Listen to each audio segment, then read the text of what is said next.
حکومت کو price control کے بجائے سپلائی چین بہتر بنانے کی ضرورت ہے۔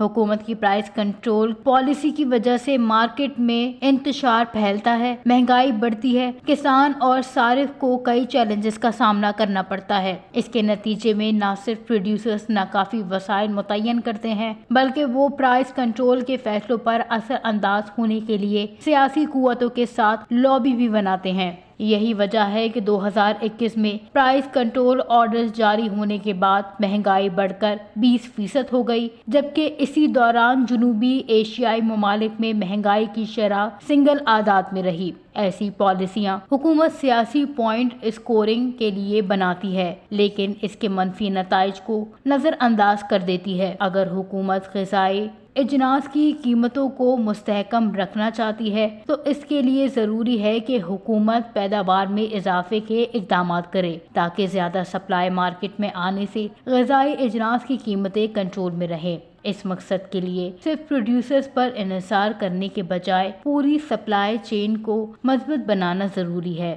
حکومت کو زیادہ پیداوار کی صورت میں بفر اسٹاک خریدنے اور قلت کی صورت میں مارکیٹ کرنے کے لیے تیار رہنا ہوگا۔ اسی طرح وقت پر امپورٹ کرنا ہوگی۔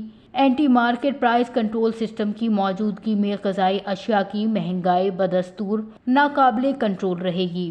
مارکیٹ کی بنیاد پر قیمتوں کا تعین ڈیمانڈ اور سپلائی کے دوران سگنل کی طرح ہے۔ جب حکومت قیمتوں کو کنٹرول کرنے کا فیصلہ کرتی ہے تو اس سگنل کو توڑ دیتی ہے جس سے مشکلات بڑھ جاتی ہیں۔ حکومت بفر اسٹاک کو سبسڈی دینے کے لیے استعمال کرتی ہے جبکہ یہ کام آزادانہ طور پر منڈی کو کرنا چاہیے۔ سرپلس فصلوں کی صورت میں حکومت زائد اسٹاک خرید کر قیمتوں کو استحکام دے سکتی ہے اور شارٹیج کے وقت اسٹاک مارکیٹ میں لا کر قیمتوں کو مستحکم کر سکتی ہے۔ اس سے قیمتوں میں استحکام لایا جا سکتا ہے۔